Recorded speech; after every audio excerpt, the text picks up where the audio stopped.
ونتوكل عليه ونعوذ بالله من شرور أنفسنا ومن سيئات أعمالنا من يهده الله فلا مضل له ومن يضلله فلا هادي له وأشهد أن لا إله إلا الله وحده لا شريك له ولا وكيل له ولا وزير له ولا ند له ولا ضد له وأشهد أن سيدنا ومولانا محمدا عبده ورسوله أما بعد فأعوذ بالله من الشيطان الرجيم بسم الله الرحمن الرحيم قل إن كنتم تحبون الله فاتبعوني يحببكم الله ويغفر لكم ذنوبكم. وقال سبحانه وتعالى في مقام آخر قل إنما أدعو ربي ولا أشرك به أحدا قل إني لا أملك لكم ضرا ولا رشدا قل إني لن يجيرني من الله أحد ولن أجد من دونه ملتحدا إلا بلاغا من الله ورسالاته. وقال سبحانه وتعالى في شأن حبيبه إن الله وملائكته يصلون على النبي يا أيها الذين آمنوا صلوا عليه وسلموا تسلیما.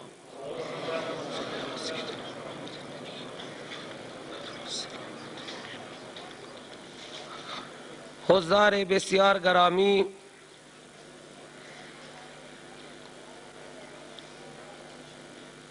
در این دنیا از صدر وجود این موجود به نام انسان الی یومنا هذا هر انسانی به زعم و عقیده خودش مشتری رضای خدا بوده است، چه در عالم یهودیت چه در عالم نصرانیت و چه عالم مجوسیت و تا تمام ادیانهایی که در دنیا بودند، از اون قومهای متمرد و سرکش که قرآن عظیم الشان سیرت آنها را بیان کرده، این بشر به زعم و عقیده خودش مشتری خدا بوده، مشتری رضای خدا بوده است، طالب محبت الله بوده است و به زعم و عقاید خودشان بسیار هم افتخار داشتند، چنانچه قرآن عظیم الشان می فرماید کل حزب بما لدیهم فرحون، هر حزبی و گروهی به آنچه پیش خود دارد خوشحال است و می نازد و سرور دارد و تا بیاید به ما مسلمان ها که در چنین مراسم ها چقدر شوق و اشتیاق داریم، همه شما را جز محبت خدا و جز محبت کلام خدا چیزی دیگر سراسیمه نکرده است. خدا کند که همانطوری که محب خداییم محبوب خدا هم قرار بگیریم. شرط محبوبیت مختصر است و اگر تشریحش کنیم قرآن عظیم الشان تشریح همون شرط مختصر است. انسانهایی که مخاطب مستقیم قرآن بودند و مخاطب اول محمد رسول الله و قرآن عظیم الشان چه اهل مکه چه یهود و نصارا که یکی از مسلمات هست که مخاطبان مستقیم پیغمبر اسلام و قرآن این سه گروه با سه عقیده و عقیده مختلف، همه آنها طالب رضای خدا بودند، مشتری خوشنودی الله بودند. مردم مکه که دیگه میگفتن غیر از ما دیگه کسی محبوب خدا نیست. یهود و نصارا چنان ادعا داشتن که نحن ابناء الله و احباؤه، ما به منزل فرزندان و محبوبان خداییم. اما یک سری اعمالی را که انجام میدادند اون هم اعمال برای قرب خدا بود. همه ادعا میکردند ما نعبدهم الا حبا لله، ما نعبدهم الا لیقربونا الی الله زلفا. این همه طالبان محبت خدا، طالبان رضای خدا، پیغمبر آخر الزمان با آنها روبرو است و خدای کریم به زبان این پیغمبر نسبت به آنها شدیدترین فتواها را صادر می کند. با قل یا ایها الکافرون خطاب می شوند.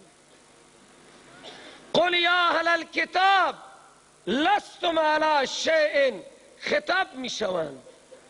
چقدر سخته.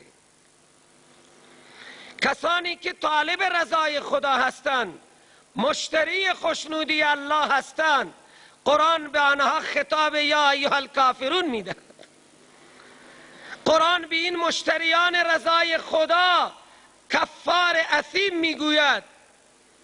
قرآن آنها را شدیدترین الفاظ بر علیه آنها استعمال می کند و فتوای شرک آنها را صادر می کند و می گوید انما المشرکون نجسون. از یک طرف قرآن خودش شاهد است، حرفهای تاریخی نیستند، آنها محب خداند، طالب رضای خداند، مشتری خداند، و از یک طرف این صداهای خطرناک بر علیه آنها از طرف همون خدا. درود شریفی بخوانید.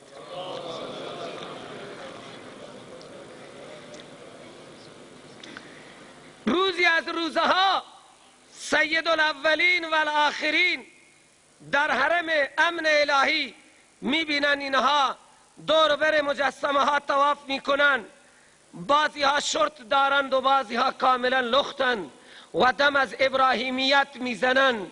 سرور کائنات فتوای سختی بر علیه اینها صادر کرد. از زبانی فتوای شنیدن که بارها تجربه کرده بودن که این زبان ناحق نمیگه. اون چه فتوایی بود؟ مفهوم فتوا که زللتم ام ملت ابیکم ابراهیم. او قریشیا یا معاشر قریش، مسیری که شما میبرید، آیینی که شما دنبال میکنید، این آیین با آیین پدر شما ابراهیم خلیل الله نمیخواند. آقا زادگان، سیدها، اشتباه میکنید. قربان بشیم برای این نبی که چقدر تبلیغ صاف، تبلیغ خوش کننده نیست، تبلیغ سازنده هست. یک انسان را گمراه را بگن خیلی خوبی، بزرگواری، واقعا مثل تو دیگه دنیا هیچ کس را ندیده، اون بیچاره تو چاله انداختن. کسی دارد به ترکستان میره، شما هم بگی مبارک باشد، مبارک باشد رفتن شما به مکه. ترسم نرسی ای عربی به کعبه که این راه که تو میبری به ترکستان است. چقدر راهن، راه ترکستان، لیکن عشق مکه و مدینه بر سر میدوانیم. راه ترکستان میبریم و لحظه فکر میکنیم که ما به راه مکه و مدینه میرویم. دیگران هم ما را مبارکبادی میدهند. سروران بسیار گرامی، این مقدمه هست.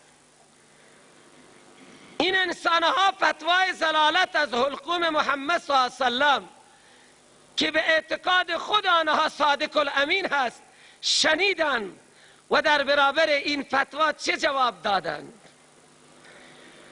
گفتم ما نعبدهم. ای محمد فتوای ضلالت میزنی که ما دور و بر مجسمه ابراهیم دور میزنیم و نیایش و طواف میکنیم؟ ما دور و بر مجسمه لات مرد سخی عرب دور میزنیم؟ یا در برابر مجسمه عظیم هابیل که هبلش میگفتن فرزند شهید آدم دور میزنیم؟ فتوای ضلالت برای ما صادر میکنی؟ آنچه ما میکنیم برای این بزرگواران برای محبت خدا هست. ما نعبدهم الا حبا لله، ما نعبدهم الا لیقربونا الی الله زلفا. نص صریح قرآن عظیم الشان است، سوره زمر هست، رکوع اول است. ای محمد صلی الله علیه و سلم، اگر ما دور بر این مجسمه ها طواف میکنیم، زیارت میکنیم، التزام میکنیم، استسلام میکنیم، اینها برای محبت خدا هستند، اینها دوستان خدا. مگر تو خودت ابراهیم را دوست خدا قبول نداری؟ بله قبول دارم، لیکن مجسمهش سجده نمی کنم. خب چه محمد بی ادبی، نعوذ بالله. ای صحابی، از فتوای ضلالت را بر پیغمبر واشگون کردم. لقب رسول الله صحابیه، یعنی بیدین، منحرف، دشمن خدا، دشمن بندگان خدا. و از طرف دیگر فتوا هست که زللتم من ملت ابیکم ابراهیم. این دو تا فتوای ضد و نقیض را الله سبحانه و تعالی آیه نازل کرد. قل ان کنتم تحبون الله،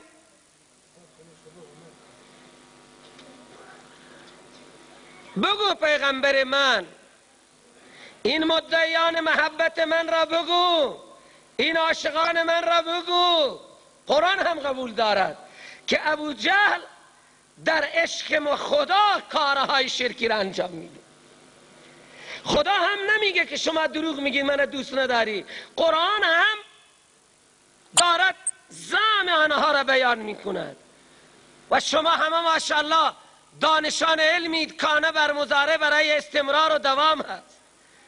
اگر شما دواما مشتری محبت خدا هستید، مسیری که شما میبرید محبوب خدا نمیشید. محب هستید، محبوب نمیشید. محبوبیت مشروط به اینه که فتبعونی، من پیغمبر اسلام را اتباع کنید. فتبعونی، کسی فقط لغت عرب بلد باشد. اینا نمیخواهد که هر مفسر چه برداشتی داشته. من پیغمبر را اتباع کنید، دو جایزه نقد از محبوب دریافت کنید. شما محبید، الله محبوبه، لیکن شما محبوب بشید الله محب شود. شرطش اینه که فتبعونی، دو جایزه نقد. یحببکم الله، محبوب قرار میگیرید، الله میشود محب. هر کس که محبوب خدا باشد جنت برین با تمام امکانات مال او هست. و دوم یغفر لکم ذنوبکم، هر چقدر گناه و خرافات انجام دادید قبلا همه را هم میبخشد. فقط من اتباع کنید. خب پیغمبر را در چه بودی اتباع کنیم؟ درود شریفی بخوانیم.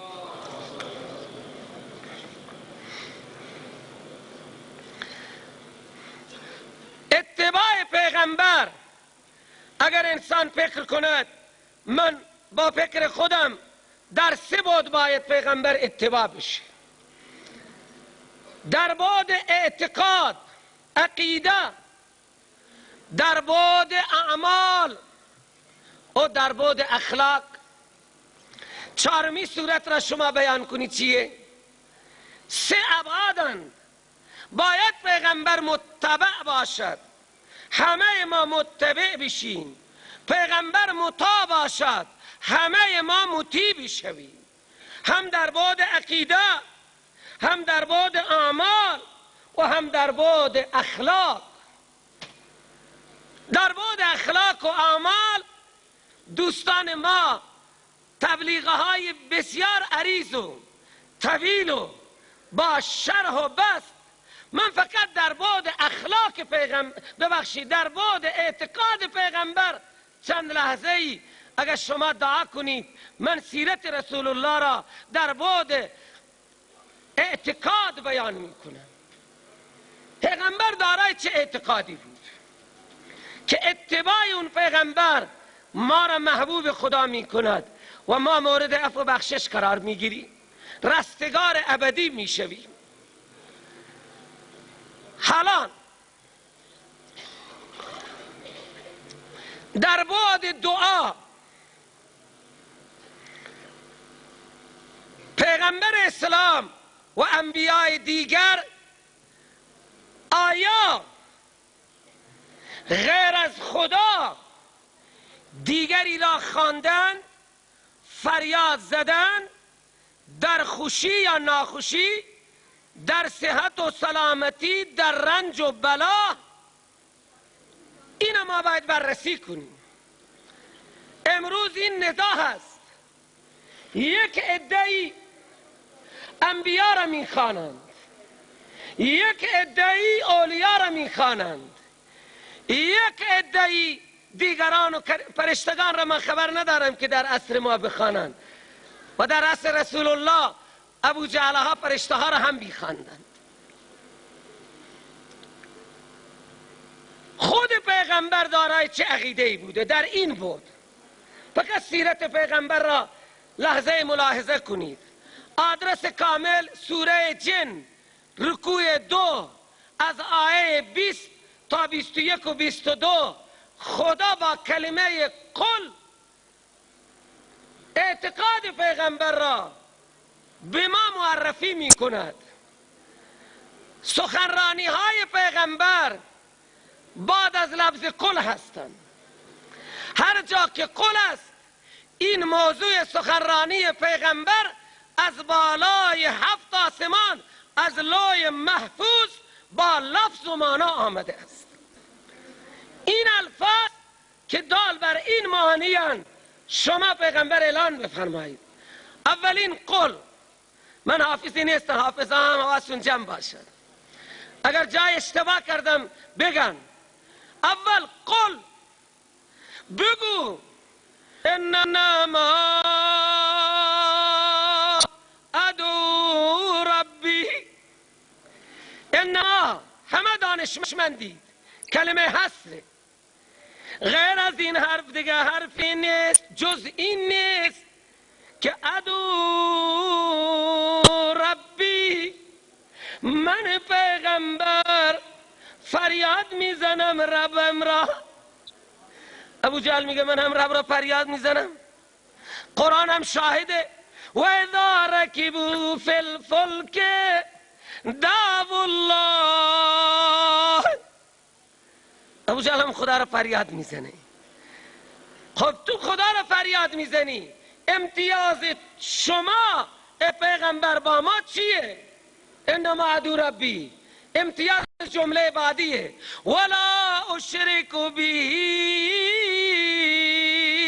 احدا. این امتیاز منه.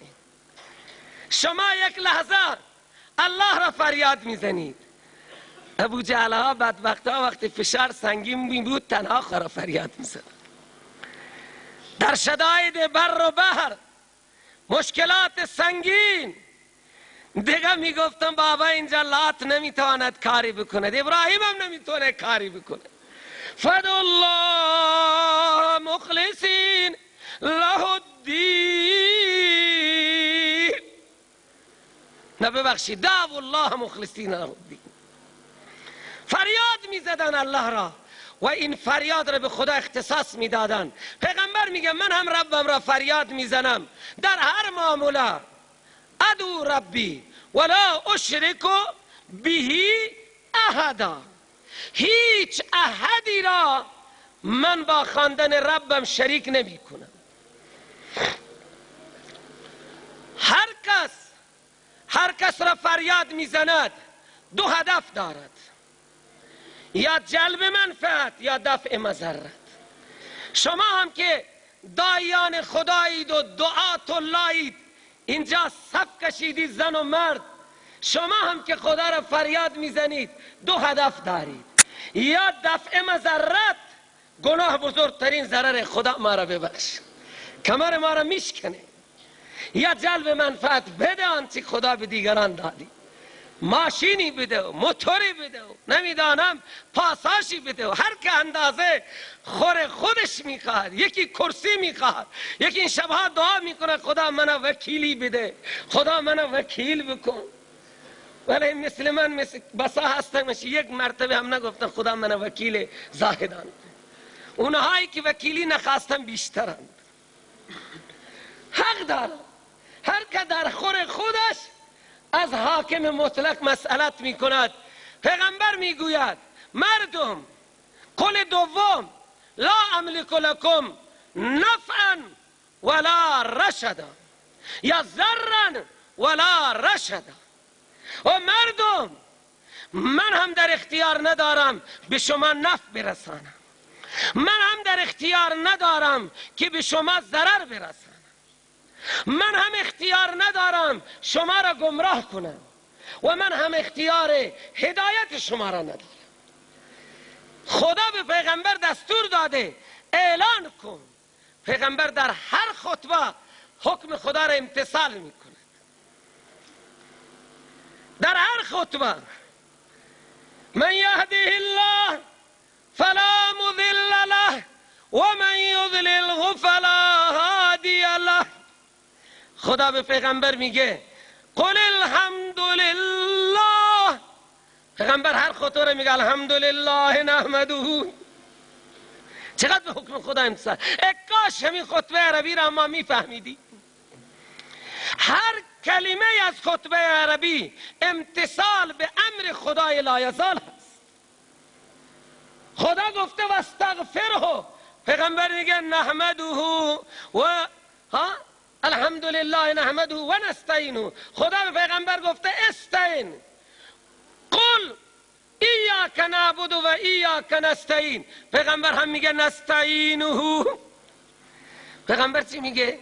نستعینه، من فقط از خدا استعانت میگیرم. امروز ما چقدر استعانت از غیر الله میگیریم؟ تا جایی هم جرأت میکنیم که میگیم از غیر فلان ولی از دیگران خواستن ننگ است. ظلم عظیم. الله دستور داده است. اینجا به پیغمبر گفت قل انما ادعو ربی. در سوره حامی مومن فقط من آیه ها را میخوانم. آیه 14، آیه 60، آیه 65 خدا به شما چی میگوید؟ به خدا در تمام این سوره غیر از این خواسته، خدا دیگه خواسته از ما نخواسته. نه نماز خواسته، نه روزه خواسته، نه حج خواسته، نه زکات خواسته. سوره حامی مومن برید مطالعه کنید، تدبر کنید کلام خدا را در این حوامیم سبعه که مغز قرآن عظیم و شانان. خدا چیزی که از ما میخواهد فقط خدا میگه بخوانید. در آیه 14 میگه فدعوا الله مخلصین له الدین ولو کره الکافرون. تنها خدا را بخوانید، کافران ناراحت بشن باشن ناراحت. اصلا به ناراحتی آنها شما را ناراحت نکنه. شما غلام منید، مشتری منید. فدعوا الله مخلصین له الدین ولو کره الکافرون. او اینجا هم اگر یک چیزی بگم ناراحت نمیشید، فتوای کفرم صادر میکنم. فتوای کفر صادر میکنم.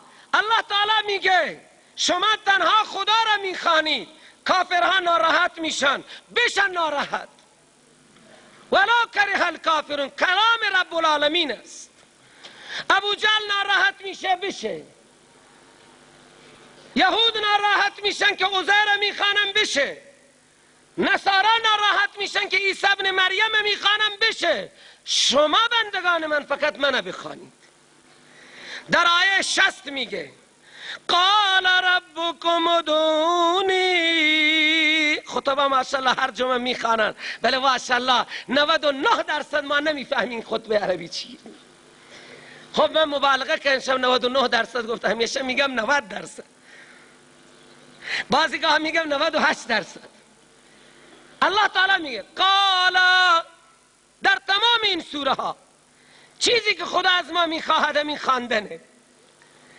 دیگه از ما نان نمیخواهد، آب نمیخواهد و رای در انتخاب برای بادشاهی خودش هم نمیخواهد.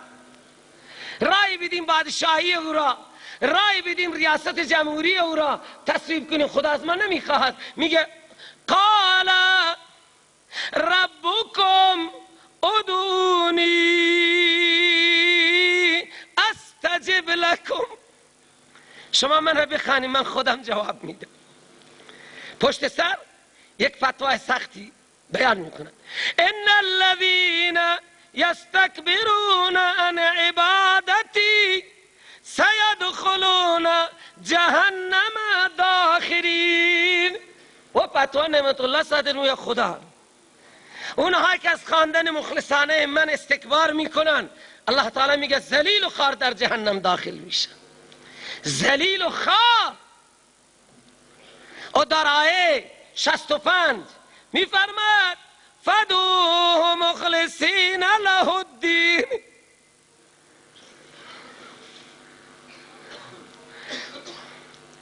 بخوانید خالصا الله را. همین یک سوره هست، 3 مرتبه با 3 عنوان همین یک چیزی را خدا از ما میخواهد. برید در این سوره خدا از ما نماز نمیخواهد، روزه نمیخواهد، حج نمیخواهد، زکات نمیخواهد، جهاد هم نمیخواهد. همه دلایلی که میدهد برای همین مطلب. حالا من دلایل نمیدم. در این بود اشکالات علمی هستند. بعد از این حامی مومن 5 حامیم دیگر میآیند شبهات و اعتراضات محتملش مشرکین قرآن عظیم الشان در این موضوع جواب میدهد. و در حامیم 7 که احقاف است و جزء 26 شروع می شود، در رکوع اول یک فتوای شدید اللحنی را خدا صادر می کند.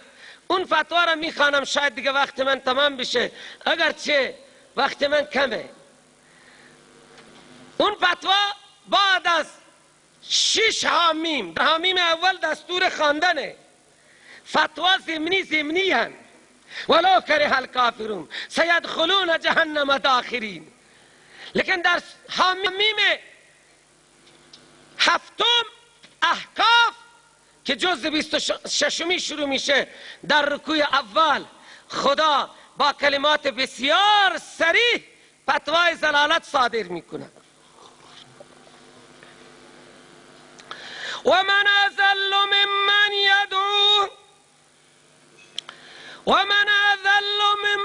يدعو من دون الله من لا يستجيب له الى يوم القيامه وهم عن دعائهم غافلون. واذا حشر الناس كانوا لهم أعداء وكانوا بعبادتهم كافرين.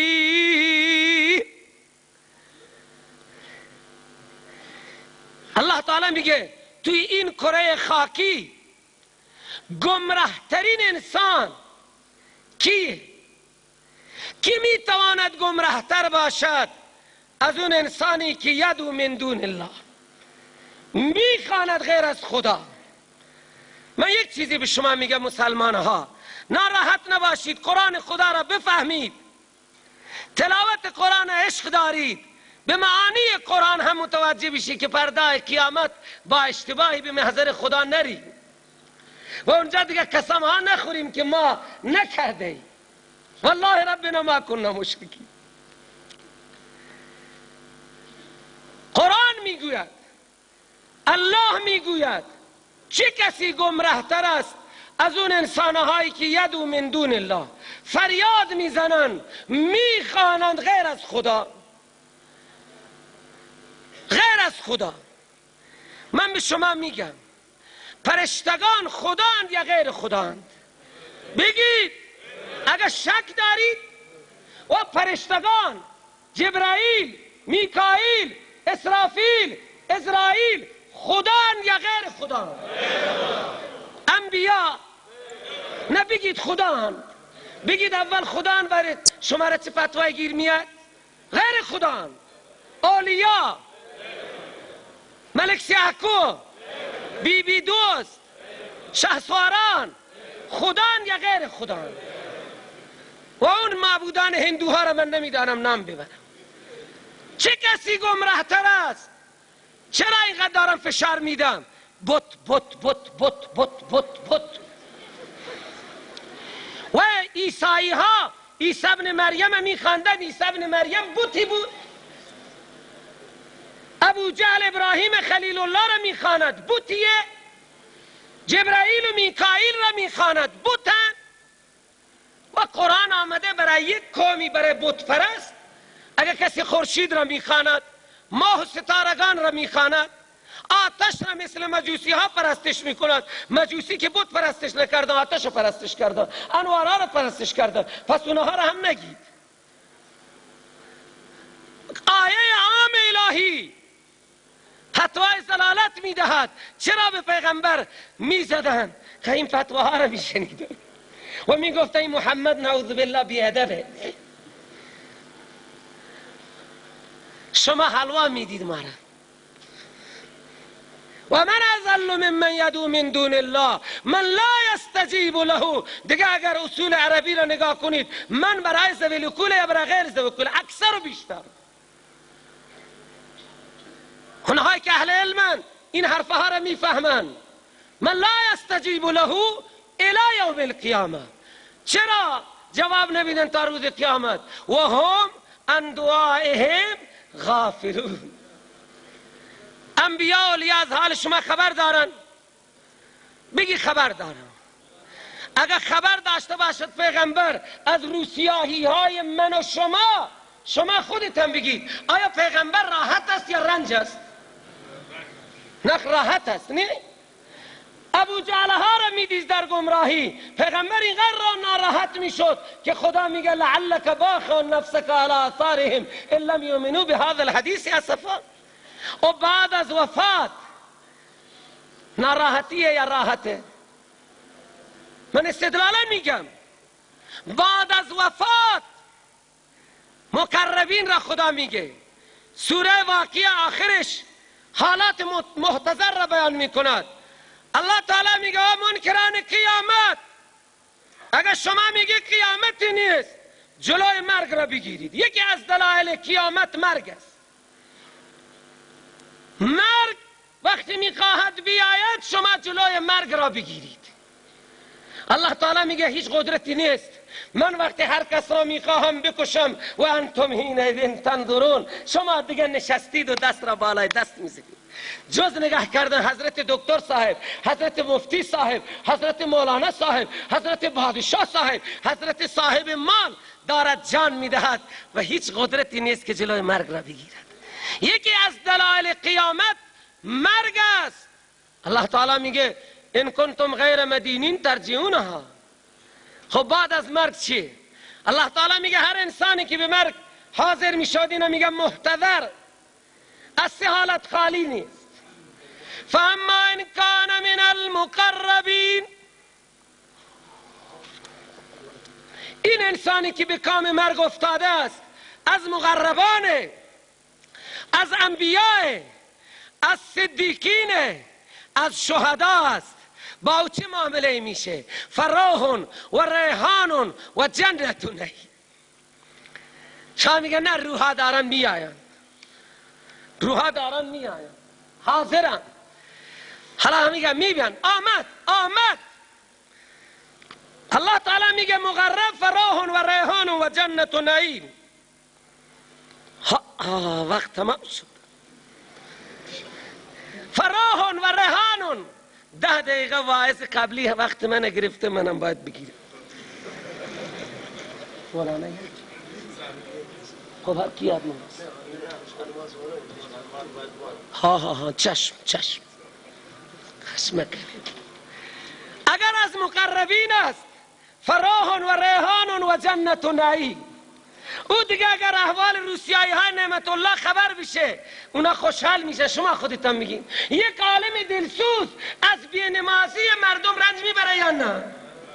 از دزدی مردم، از خیانت مردم، از رشوه ستانی مردم یک عالم دلسوز رنج میبرد. و اگر نبی هم مطلع باشد که این همه روسیایی را ما داریم، انبیا خوشحال میشن یا رنج میبرن؟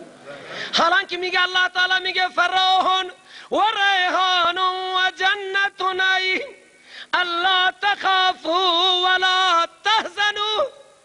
و اگر اصحاب یمینه فسلام لکم من اصحاب الیمین. و اگر از مکذبین ضالین بوش و بلر و همکارش هستند فنزل من حمیم و تصلیة جحیم است. چرا اینها جواب نمیدن؟ و هم من دعایهم غافلون. و اذا حشر الناس، خب قیامت بلکه مشکلی حل میکنن. الله تعالی میگه نه، قیامت دشمن میشن. و اذا حشر الناس کانوا لهم اعداء و کانوا بعبادتهم کافرین. حافظ صاحب قانونش خیلی سخته. و آخر دعوانا